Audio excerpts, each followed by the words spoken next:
नमस्कार दोस्तों, आइए सुनते हैं राम नाम के चमत्कार के बारे में।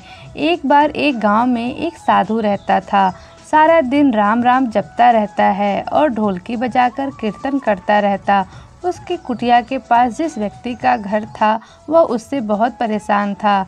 एक दिन वह व्यक्ति गुस्से में उस साधु की कुटिया में चला गया और कहने लगा कि तुम क्या दिन रात राम राम रटते रहते हो। तुम्हें तो कोई काम धंधा नहीं है, हमें तो कमाने जाना पड़ता है। तुम्हारी ढोलकी की आवाज़ से मैं सो नहीं पाता। साधु कहने लगा, तुम भी मेरे साथ राम नाम जप के देखो, तब तुम्हें पता चलेगा कितना आनंद आता है। वह व्यक्ति ने थोड़ा खींचकर कहा, अगर मैं तुम्हारे साथ राम नाम जपता हूँ तो क्या तुम्हारा राम मुझे खाने के लिए रोटी देगा?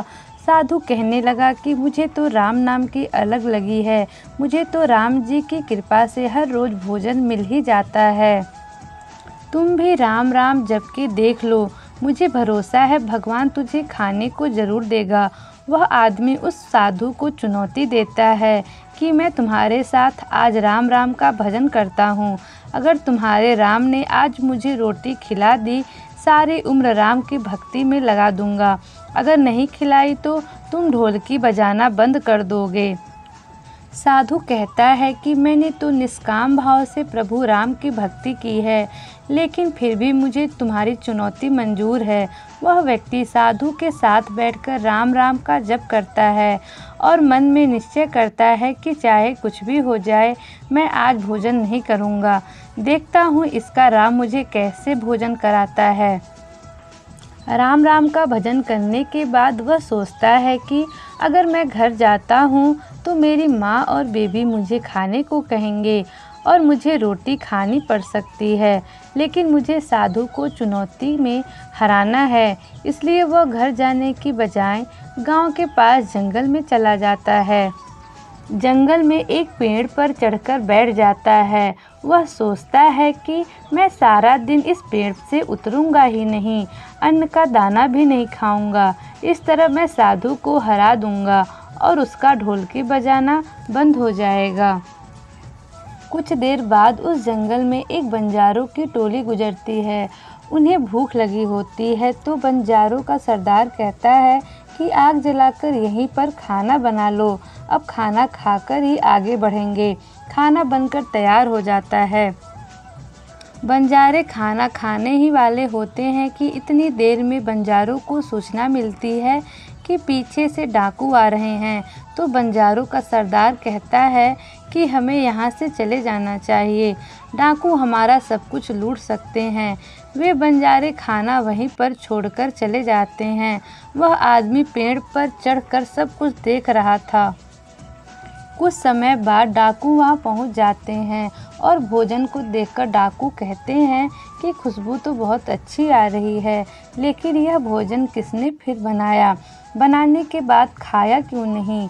कहीं किसी की चाल तो नहीं हमें फंसाने की? हो सकता है इस भोजन में जहर हो।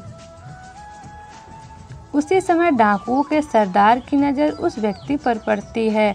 वह उसे नीचे आने का आदेश देता है। डाकू उस व्यक्ति से पूछते हैं, हमें मारने के लिए क्या भोजन तुमने बनाया है? वह बेचारा मिन्नतें करता है कि मैंने यह भोजन नहीं बनाया, इसमें जहर नहीं है, यह भोजन बंजारों ने बनाया है। आपके आने की खबर सुनकर वह यहाँ से भाग गए, लेकिन डाकुओं के आगे उसकी एक न चली। डाकू से कहते हैं कि अब तुम्हें यह भोजन खाकर दिखाना पड़ेगा, क्योंकि हमें लगता है कि तुमने ही यह भोजन बनाया है और इसमें जहर मिलाया। अब तुम ही सबसे पहले यह भोजन खाओगे। वह जिद पर अड़ रहा है, मैं यह भोजन नहीं खाऊंगा, किसी कीमत पर नहीं खाऊंगा। डाकुओं का शक और गहरा हो जाता है। वे बंदूक की नोक पर उसके सिर पर रखकर कहते हैं, तुझे यह भोजन खाना पड़ेगा, नहीं तो गोली खानी पड़ेगी। वह व्यक्ति भोजन कर रहा है और साधु को याद करते करते आंसू उसकी आंखों से बह रहे थे। उसने कहा था कि मेरा निश्चय है कि राम नाम जप लेगा तो राम तुझे भोजन भी देंगे। उसके भोजन करने के बाद डाकुओं ने उसे छोड़ दिया। अब उसे विश्वास हो गया कि बंजारों को और डाकुओं को राम जी ने ही भेजा है। वह सीधा साधु की कुटिया में चला गया और जाकर उनके चरणों में प्रणाम किया और उन्हें सारा वृत्तांत सुनाया। अब उस साधु से भी ज़्यादा उसे राम नाम की लगन लग गई। उसने अपना पूरा जीवन राम जी को समर्पित कर दिया।